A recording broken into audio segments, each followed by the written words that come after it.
It just wasn't really lining up with what I thought that it would be and also what I wanted. And not only is it affecting me, but it's affecting my family too. I dragged my wife across, the country and away from a job that was potentially closer to her family and her home as we're starting our own family. I felt terrible. Welcome to Your Future Insight, a podcast where we showcase stories featuring doctors and other healthcare professionals early in their careers. We'll take a deep dive into their day-to-day lives, focusing on how they navigate the current landscape of medicine. Each story is personal, captivating, and uniquely crafted by their individual perspectives and experiences. In each episode, we'll discuss their challenges and aspirations, and most importantly, their journey to give us insight into the future of medicine. My name is Andres Parra. And I'm Gio Campagna. And we are your bro hosts, two friends turned ophthalmologists who enjoy learning from our peers. Let's get started.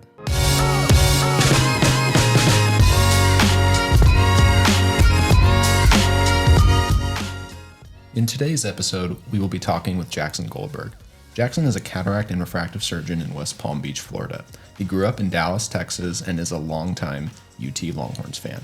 He went to medical school at the McGovern Medical School at UT Houston, followed by a rigorous ophthalmology residency at UT Southwestern in Dallas.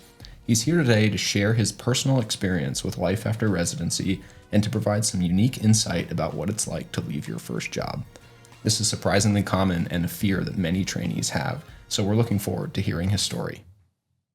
Okay, thank you so much for joining us, Jackson. We really appreciate you spending some time with us to talk about a subject that I know a lot of us are even a little bit afraid of and some might consider slightly taboo. You and I have been buddies for a really long time, and I'm just really excited that you're going to share with us and with our audience a little bit of insight about something that's really deep, quite personal in nature. So would you start by telling us just a little bit about yourself so we can get into the meat of this topic? Yeah.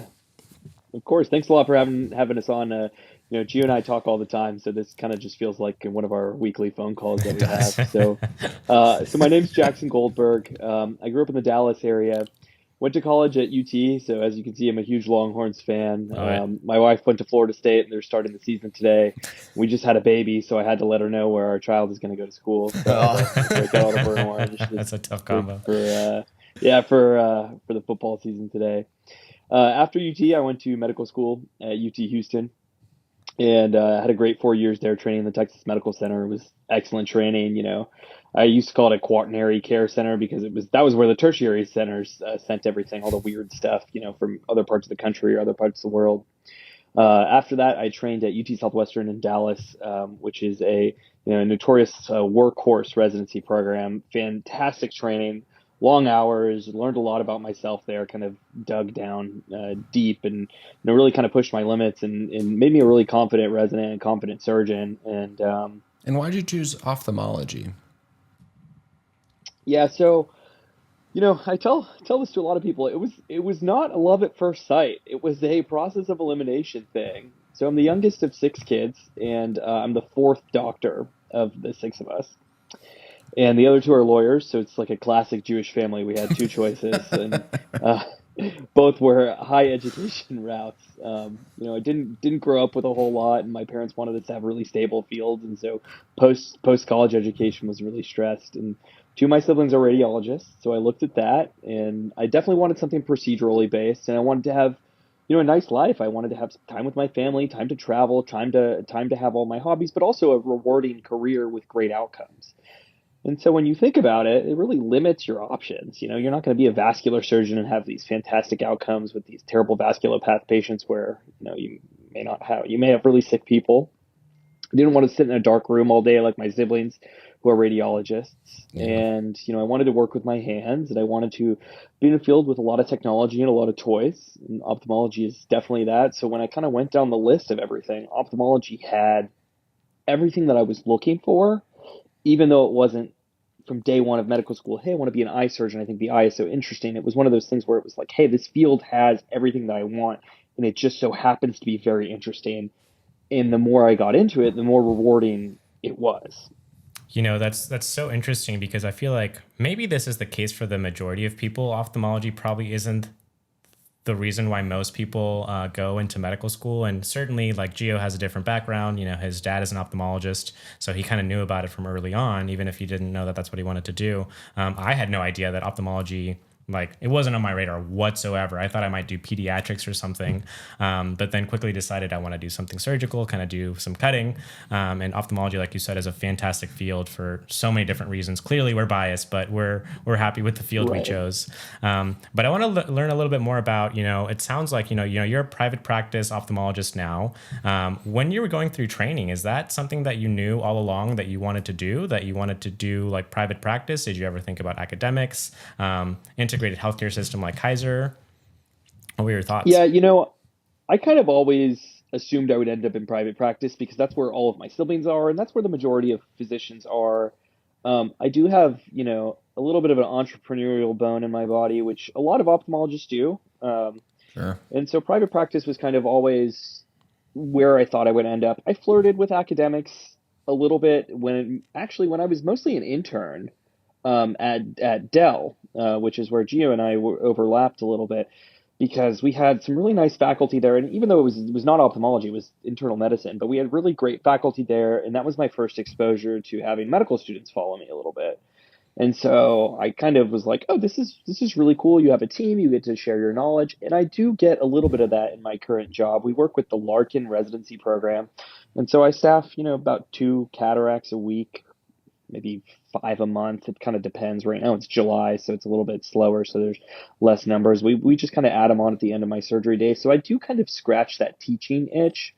For me, academics was more about working with students and residents than it was doing research or having the goal of one day being, a department chair or something like that. I really didn't have a lot of interest in navigating the politics that academic medicine can present. Yeah, it's definitely a messy thing for some people.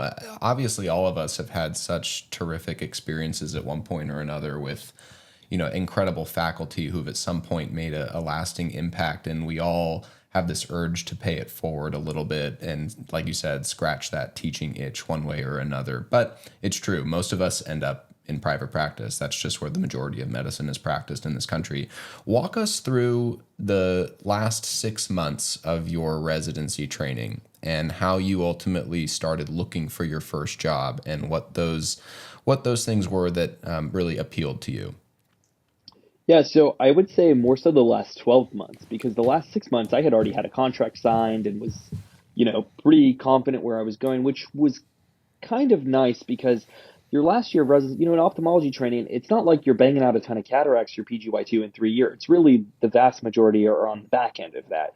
So knowing that I was going to become a comprehensive ophthalmologist, I kind of had a little bit more of a leeway in my PGY4 year where I could, I scheduled my cataract rotations actually a little bit, the heavier ones, a little bit toward the end of the year so that I could kind of hit the ground running in private practice and kind of had an idea of what I wanted to get out of that last year so that I could become a more confident surgeon. I would say I started looking for a job in August of my PGY4 year.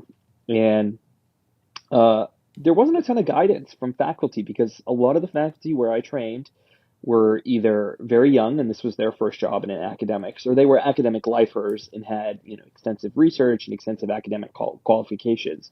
So I leaned a lot on my brother-in-law, who is a private practice retina surgeon in the Dallas area, Mm-hmm. and other professional relationships that I had formed throughout residency. We had a lot of volunteer faculty at UT Southwestern who would come teach us and staff our cataract surgery. And, there's always, maybe 20 minutes of downtime with academic OR turnover. And so I really took advantage of those 20 minutes instead of just, sitting in the corner. I'm a friendly guy by nature. And so that kind of just happened organically. But I really used that time to, pick their brains because not every day do you have a community ophthalmologist who's willing to sit down with you for 20 minutes or if you're doing 3 cases with them, an hour, and kind of tell you about their journey, and you can learn a little bit from them and how they got to their roles. Because a lot of the times I feel like when you're in residency, your patterns that you have to follow aren't necessarily where you're going to practice. Like I said, a lot of our faculty were between 1 and 5 years out, and they had been faculty at UT Southwestern for that entire time. And so I didn't have a really a clear blueprint in front of me as to how to do this. And so I leaned on older residents too. So ultimately, I used the AAO job board, and I had talked to a couple of the recruiting services a little bit, but they kept presenting me with jobs that I wasn't really asking for. I kind of Hmm. would give them, hey, this is the geographic area I'm looking for. This is the type of practice I want. This is the and they would present me back Hmm. with, okay, well, this job has two of the four things that you asked for, or three of the five things that you asked for, and it wasn't really checking every box. And so ultimately, I figured a better use of my time was to, just go and find it myself. And, and I did cold calls and practices as well. So that brings up a really good point. I mean, you're going to have varying amounts of exposure to private practice depending on what program you're at, and I think most major, big name academic programs might have limited private practice exposure. We had some, but again, it's limited, and you really have to seek out those Yeah. opportunities and maximize as best as you can. And I, going through the job search about again, around the same timeline in terms of training for you, but I've been in out about 2 and odd something change years. Um, I also was looking on the AAO job board. I think that was really useful to find within a geographic region. I had recruiters that, yes, sent me everything and anything because, again, they kind Yeah. of get paid based on you taking a job with them. It is their So job. Yeah. It's their job to get you to sign a contract. exactly. And so they're another resource. And then I found that something else that was kind of helpful, what limited exposure I had to, certain faculty that were either doing cataract refractive, which is what I wanted to do, having them kind of have feelers out in the geographic region to see if they knew somebody who might be hiring. And so that was one of the most fruitful avenues. But my question now for you is, based on kind of having these different places where you were looking for positions, and you having kind of limited guidance in how to do so, what parameters, what were you looking for, what did you want out of your first job, Yeah, what were what'd your you specific criteria besides this kind of geographic region you were kind of hoping to find a job in? Yeah. So, I mean, geography was, very important.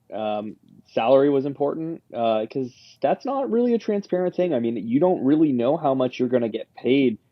I mean, even in residency, you talk about it, but you really only know what if your senior residents tell you what their contracts look like. It's not a very transparent process. And then even going through the job search, it's also not a very transparent process. It's not like one of the first things that you talk about is salary with jobs. You feel each other out first, and some places are more negotiable than others, and so that was something that was high on my list. And then also the type of practice, right? I wanted to be a busy surgeon, but also a busy clinician. I didn't necessarily want to jump into one of these, cataract machine practices where you are basically just operating and you're co-managing a lot of stuff. You're not seeing a lot of your own post-op day ones even. And, as a young surgeon, I wanted that feedback on those post-operative visits so that I could continue to push myself and grow as a surgeon. And I also, something that I was looking for, because again, it was early in the job process. In August, I hadn't done but, maybe 60 cases, which was a fraction of what I ended up graduating with. So initially I wanted, So true. really strong surgical mentorship because I felt like I needed it. But then, when you graduate and you've done, 300 plus cases and you've kind of gotten in your groove, and, by June of my PGY4 year, I was rocking out, like 8-minute cases, and I knew the staff and the staff knew me, and I felt really comfortable. That surgical mentorship wasn't necessarily something that I was on the top of my list as far as a job criteria. And so that was kind of an interesting thing, kind of how some of the criteria evolve as you evolve as a doctor and as a person. Sure. So you found this job that, at least on paper and in your mind, checked off all of these boxes, right? It was in a location that you loved. It had Hmm. the balance of clinic and surgery that you thought you wanted, and you get started. Tell us a little bit about what those first couple of weeks were like, and maybe how your expectations differed from reality. Yeah, those early days were slow, and I think they're slow for a lot of people. I didn't expect to walk into a clinic and see 40 patients my first day. I think that's not very realistic. Sure.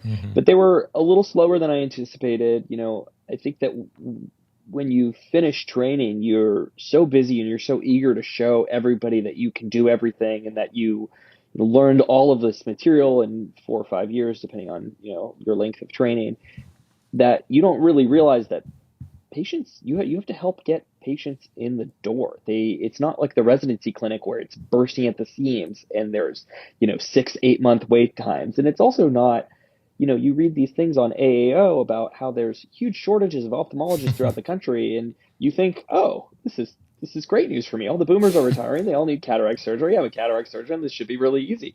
It's not. Yeah. It's not. And And so, the data I feel like actually shows that it's a very smaller subset of surgeons that are actually doing the highest volume of surgery, and then it gets more sprinkled out between the rest of the surgeons. So it's kind of like there's still kind of yep, gatekeepers to a lot of the volume. absolutely. Absolutely.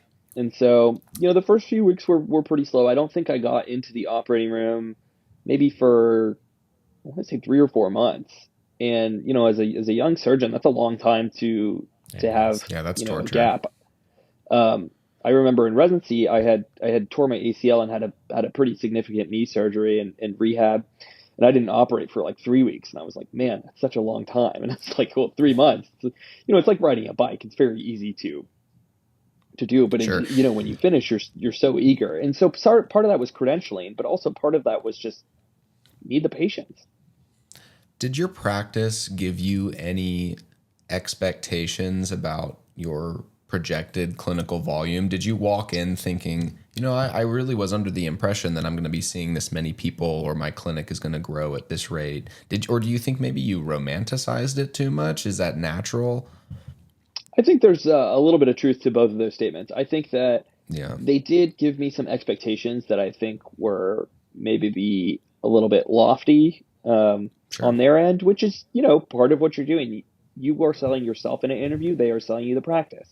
So, maybe cards were overplayed a little bit.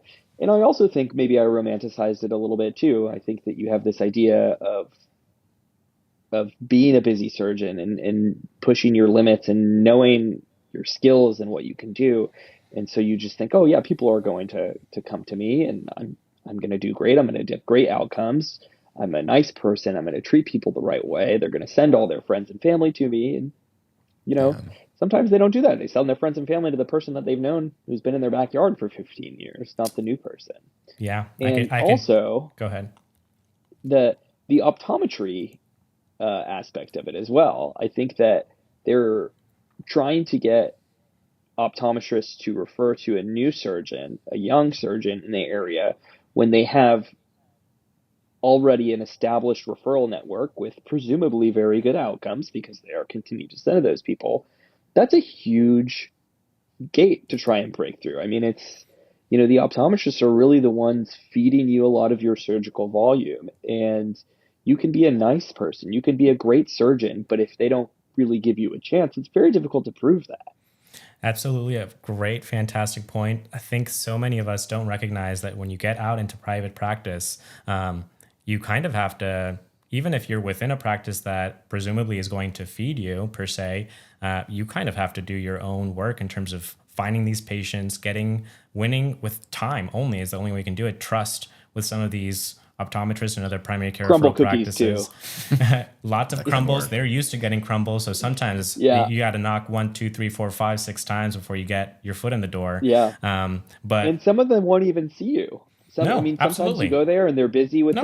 their own patients, which is totally understandable, but it's like, whoa, I didn't realize You think, hey, I'm a that nice this was guy. going to They're be going to like listen to this. me. They're going to love me. I'm likable. And it's just not how it pans out. They have established relationships with people, and that can be really hard to break. But my question for you, because I feel like we had a kind of similar trajectory, I also had to kind of drum up some business for myself, some patients for myself. When did you first kind of realize that, maybe the job goals and what you wanted out of, your position, when did it not line up? What started to change? What kind of clued you in that something wasn't quite right? Yeah, I would say maybe about 4 to 6 weeks in, when I just wasn't seeing any sort of upward trajectory. I kind of anticipated it would be slow, but not as slow because, again, I had extensive conversations kind of about what I thought my clinic would do and, how my surgical volume would grow, and kind of discussed with some of the other younger associates there about kind of how their volume and their trajectory was in their first, month, 2 months there. And it just wasn't really lining up with what I thought that it would be and also what I wanted.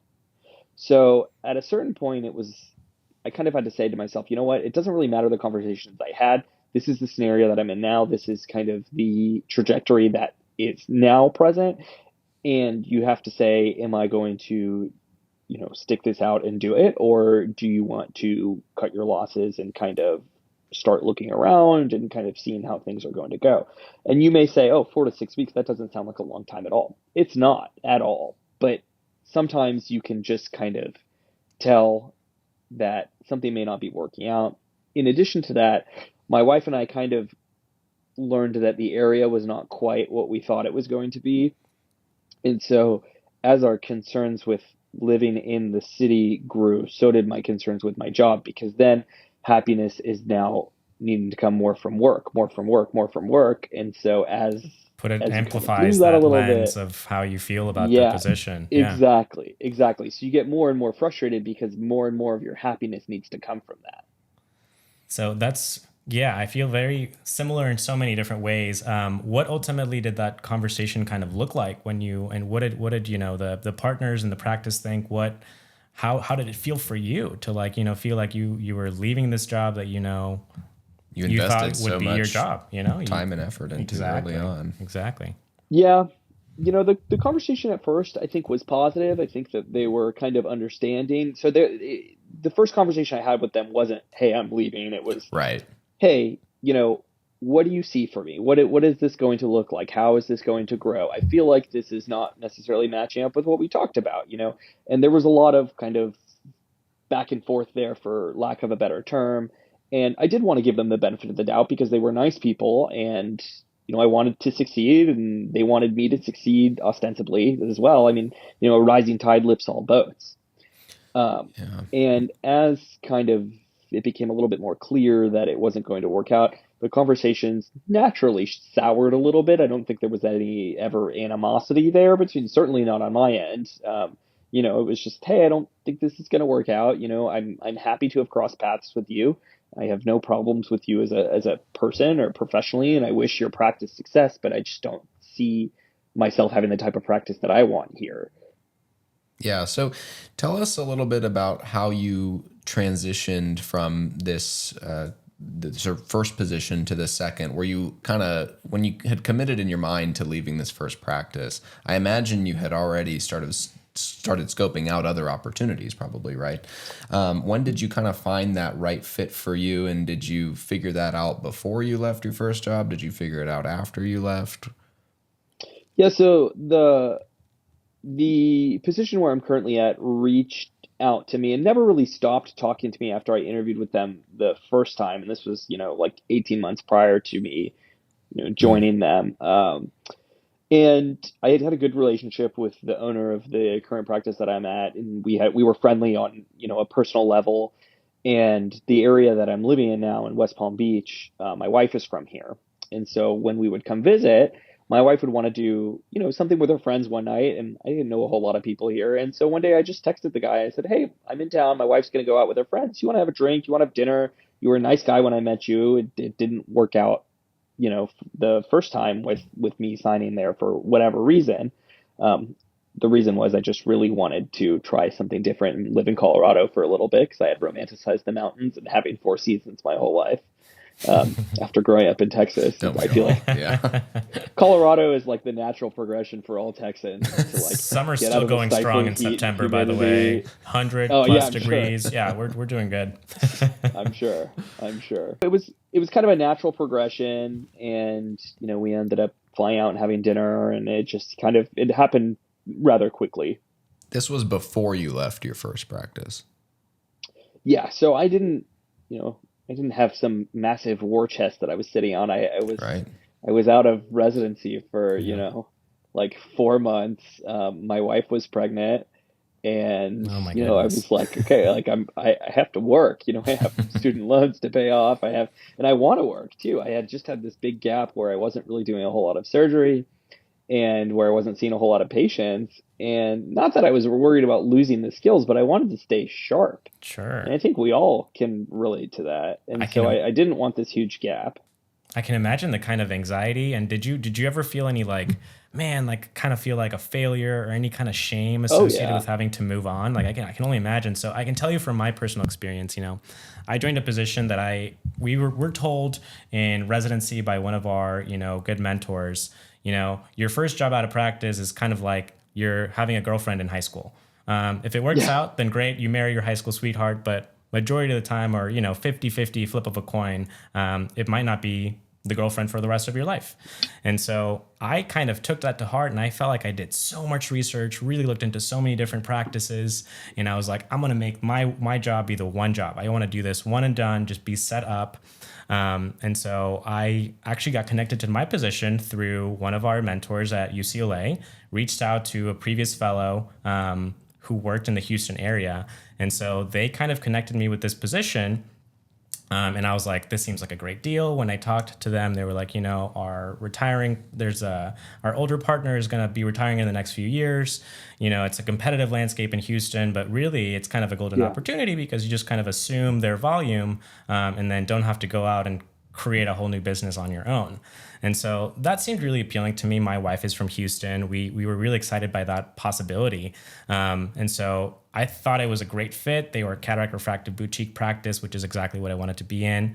But of course, as you get there, the realities of what actually pans out isn't always the case. The older partner actually didn't want to retire as soon as, initially considered. And Naturally. so Yeah. they didn't want to pass on the referral sources. And then this left me in a super competitive landscape with a lot of mega practices having to go out and market. And then, getting your foot in the door with optometrists is very, very difficult. And so similar to you, I kind of saw the writing on the wall. It's like this volume, isn't quite getting there. And I kind of wish, I'd put destiny in my own hands and just been marketing super hardcore from the get-go. But regardless, it just ultimately didn't really pan out. And I felt just like you. I want my hands busier. I want more volume. I want to be doing more surgery. And it's the feeling of kind of failure that you're like, oh my gosh, I did all this hard work and now I'm like kind of starting over 2 years out. It's really, really discouraging. I think actually Gio actually helped me a lot through some of those times when I felt like, man, this is like, I can't believe that this is happening to me. So Yeah. it's hard to believe when it happens to you. But at the end of the day, ultimately, I felt like I learned so much about me. I didn't do a fellowship. So this kind of job was kind of like a fellowship for me because I got a lot of, on the job training of how to do cataract refractive and LASIK and PRK. And so I took a lot of great things from it, had some good mentorship.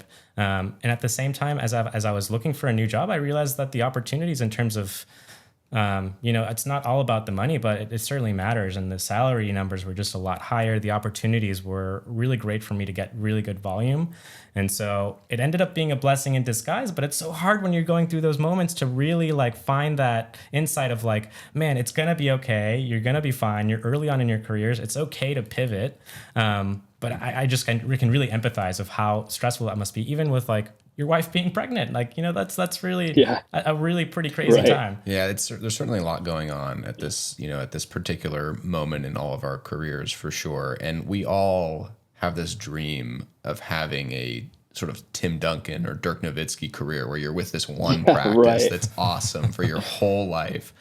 And you have all kinds of major successes with it. But I don't know the statistics off the top of my head, but the truth is that somewhere around half and maybe even more than half of new graduates, at least in ophthalmology and probably from other surgical subspecialties, don't stick with their first job. And so it's become the norm. And I think that we I do would have argue to, that that's only going up. probably so. I And there's think a stigma around as it. medicine changes, yeah. Right. And so can you share with us just a little bit about how you maybe felt that stigma kind of enveloped around you? I mean, I personally, it's natural probably to feel sad and a little bit embarrassed and not want to share that with other people, even though you kind of need to in order to get some closure and move on. Yeah, I'm a pretty open person in general, so I had no problems really discussing my feelings. I mean, I felt terrible. I mean, I Yeah. felt like shit. Um, it's not like I was a bad resident and couldn't get a job, and this was just like the only job that would take me. This is the Yeah. job that I wanted. And to kind of have to search within yourself and say, hey, like, I made a mistake. And not only is it affecting me, but it's affecting my family too. I dragged my wife across, the country, and away from a job that was potentially closer to her family and her home as we're starting our own family. And you have to be really, really humble about it. And it's okay to make mistakes. It's totally fine. I did worry about how it would look on a resume saying, hey, you were only at this place for 4 months. It's a Like, great what's point. wrong with this person? Is he really difficult to get along with? Is he a bad surgeon? Do patients not like him? And I was really concerned about that. And the more I spoke to mentors, and especially private practice mentors, as I was meeting them more and more, being in private practice myself, the more the default was, oh no, no, nothing's wrong with you. Nothing's wrong with you. This is totally normal. Everybody has a story like this. If anything, congratulations for doing it in 4 months instead of 4 years. Man, if I could go back and Because get this out of my system in like 4 months instead of like the 2 years that it really took me to make this transition, I feel, and it's fine. Whenever it happens, it happens. But that's a really good point. Like, this is a tale as old as time. This happening where the associateship doesn't work out, and so good on you for like making that decision early. And so reframing it like that really helped me. And again, this wasn't even me personally reframing it. This was other people telling me, "Hey, you should not feel bad about this. Yeah. This is not on you." And I guess the disappointing thing is that I felt like going into the job search that I did more homework than a lot of my peers. That I talked to more people, that I, read the contracts closer, that I gave myself more opportunities. And so I naturally assumed that would lead to more success and a better match. And sometimes it doesn't work out that way. And it doesn't mean necessarily that you did anything wrong. Sometimes you just end up choosing an opportunity that you thought was good at the time and ended up not being good at the time, or maybe the opportunity itself changed a little bit. Yeah, so now you're with your second practice and you've been with them for 9 months now, maybe close to a year. You're clearly willing to stick it out now. You've achieved some level of professional and personal success and happiness. Can you walk us through a little bit of the differences this time around? How you knew you were going to stick it out rather than go look for something else?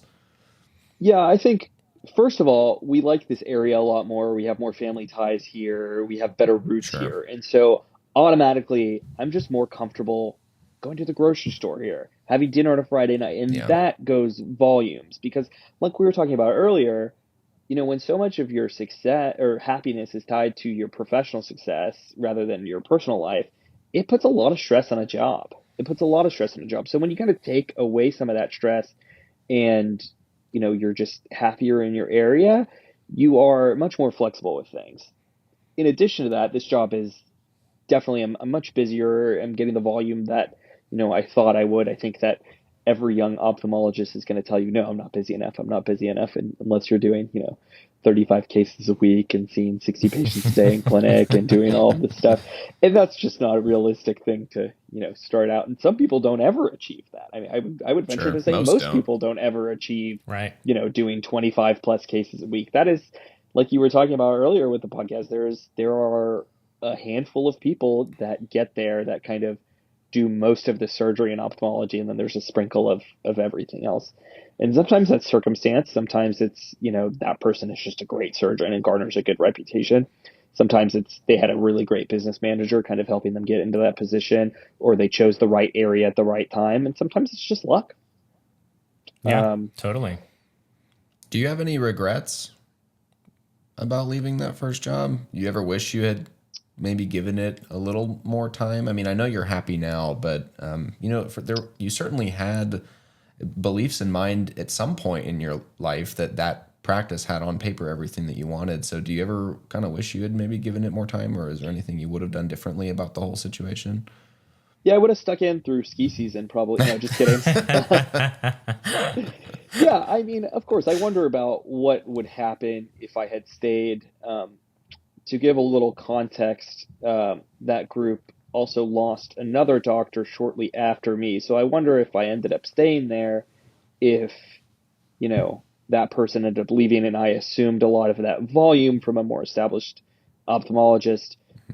Could I have gotten really busy really quickly and then it would have completely changed the outlook for me? Absolutely. That's natural to wonder. But I think because, I'm happy here and I like this area a lot more, I don't necessarily think about that all the time, but yeah, the thought runs through my mind for sure. And I think that's a great mentality. Just from hearing you, you sound like you're really happy and settled in where you are, which is fantastic. And your family's happy, which is arguably the most important thing. But I really want to thank you because I think this is a really validating thing for so many people that are listening to this out there, whether you're early in your career or even if you haven't started your first job, like. Yes, even if you do all the research, like it's great. You absolutely should still look at all the contracts, think about exactly what you want to get out of a position, make the best possible decision. I certainly thought I did. Sometimes you don't take into account that perhaps when people are hiring you, they don't know the landscape of what may happen in the next couple of years either, and they may be thinking they're more prepared to have someone else on that they're perhaps not ready for. But regardless, like there's so much learning that you can do about yourself during that first time. Like now you had a much better sense of what you wanted, what it looked like on paper. You have this kind of ambiguous, like, I think this is what I want coming out of residency. But once you've been in the thick of it, you kind of get a better sense of like what exactly it is you like. And so that growth process of learning about yourself and like what exactly you want out of a practice.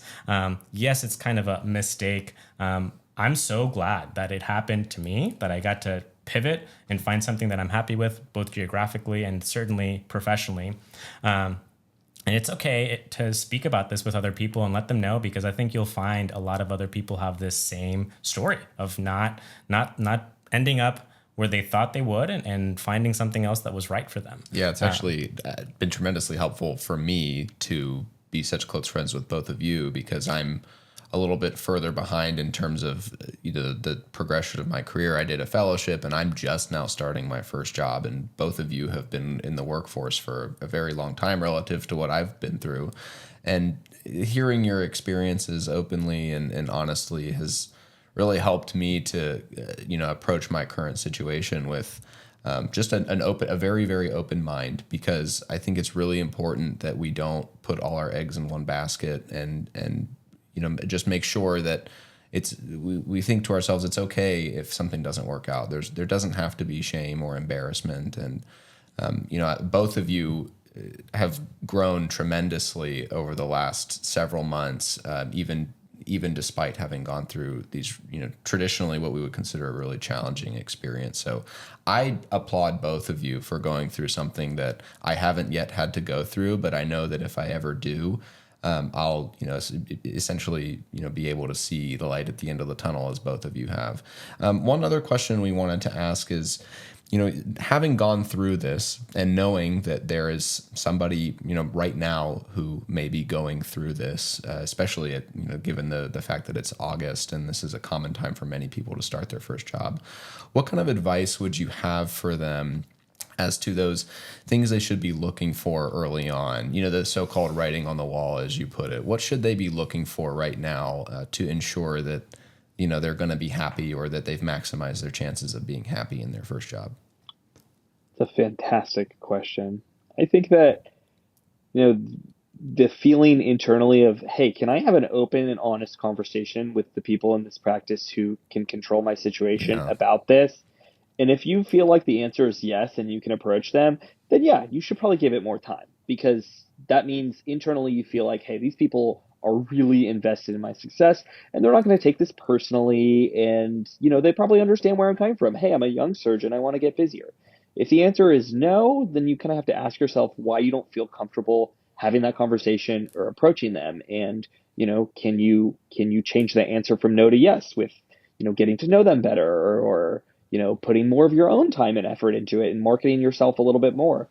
Or, if you don't feel like you can change that answer, yeah, maybe you should kind of, consider why that is. And if you're feeling like you can envision yourself having long-term success with people that you can't really feel like you have an honest conversation with. Yeah, I think that's a great point. There's also, your ability to have a great relationship with existing partners and other associates, and seeing what kind of trajectory the other associates followed, or if there haven't been many, seeing just what that journey might possibly look like. There's just things to consider too when you're looking at a job position, and it's things that you know and things that you might want, things that you don't know and things that you don't know that you don't know. And so there's going to be plenty of those things too that you learn once you actually get into practice that you had no idea about, the little minutiae of like how you code certain things and billing and how that affects your productivity and whether that gives you potential to become a partner at some point. So you learn some of those things on the job. I think if you make as good as educated, position, depending on what you're looking for out of a position, depending on where the location that you want to be in, and the kind of trajectory that you see. And most importantly, if a job looks fantastic on paper, but you don't get along with the other people that are established there and you feel like you can't have that conversation, that's such a good point. Even the nonverbal, the body language that person might have with you when you meet with them, that all really matters tremendously. But I wanted to pivot a little bit here in terms of, we talk a lot about medicine, but we know that's not our entire identity. You're a family man too, and you really like the Longhorns. Yeah. So I wanted to ask totally something off topic here, just to learn a little bit more about you and spice it up. If you had to choose something outside of medicine altogether, it could be based on a hobby or just something that you always had an interest in, what do you think you'd be doing today if it was something outside of medicine? I think I'd be working as a pit master somewhere. I just recently learned that one of my friends pays his pit masters well into the six figures. So I kind of question about my choices sometimes. But I could be, sitting smoking some brisket and having some beers and getting paid roughly what I do now. You're sure Texas wasn't right for you? There's always time. I don't know. It's a strong magnet. The queso and Texas Longhorns. They still have my heart. I think the beauty of ophthalmology is that you certainly have the time to find whatever hobbies you like. You could probably be smoking meat on the weekends if you really want to. Yeah, absolutely. It's a fantastic career, and there are a lot of. Some days in clinic, it's very easy to complain. Sometimes you have challenging patients. I mean, I tell this story not infrequently because it happens not infrequently. I'll take the drape off of a premium refractive cataract patient. They'll say it's blurry. I say, great, I just did surgery. I wanted to be blurry because that means I was doing something. And it's really easy to kind of get caught up in that stuff. But there are so many positive aspects of being an eye surgeon. I mean, there are just so few people who can touch lives the way that we do and positively impact the world the way that we do.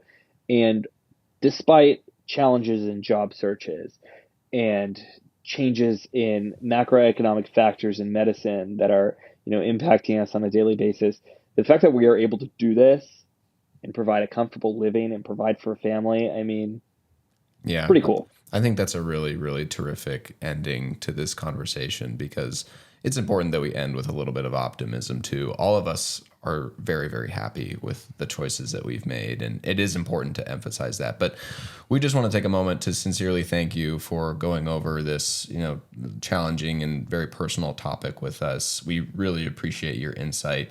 And if you like this content, please consider liking and subscribing. It really helps to show some support for the work that we do. So thank you so much, Jackson, and best of luck to you and your new family. And Jackson, I got to thank you too. I know this is kind of our first time chatting at length, but we have very similar stories. It's really great and validating just hearing someone else who had a similar journey. And yeah, absolutely. I'm so grateful that I get to do what I get to do. I get to provide for my family. I get to have a massive impact on people's lives and vision. And I get to be a part of that journey with them in a vulnerable time. So thank you for reminding us things to be grateful for. And thanks for being here with us. Appreciate you, man. Yeah, I appreciate it. Thank you for making me an honorary broho for the day. That's absolutely right. We'll send your degree by the mail. Thanks, bud.